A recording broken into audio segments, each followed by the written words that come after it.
Operation Sindoor ಇಲ್ಲಿ ಎರಡು ವಿಚಾರಗಳನ್ನು ನಾವು ಗಮನಿಸಬೇಕು. ಪಾಕಿಸ್ತಾನಕ್ಕೆ ಏನು ಸಿಂಧು ನದಿಯಿಂದ ನದಿಯ ನೀರು ಅಲ್ಲಿ ಹರಿತಾ ಇತ್ತು, ಅದನ್ನು ನಿಲ್ಲಿಸ್ತಕ್ಕಂಥ ಒಂದು ತೀರ್ಮಾನ ಆಯಿತು. ಮತ್ತು ಆಪರೇಷನ್ ಸಿಂಧೂರ್ ತೀರ್ಮಾನನ ತೆಗೆದುಕೊಂಡಾಗ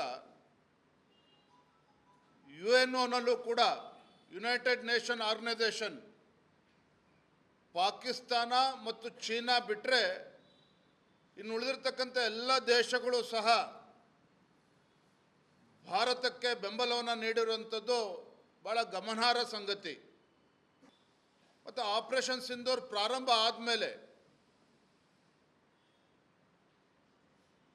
ಪಾಕಿಸ್ತಾನ ಆಕ್ಯುಪೈಡ್ ಕಾಶ್ಮೀರ ಇರ್ಬೋದು, ಪಾಕಿಸ್ತಾನಕ್ಕೂ ಕೂಡ ನಮ್ಮ ಸಶಸ್ತ್ರ ಪಡೆಗಳು ನುಗ್ಗಿರುವಂಥದ್ದು.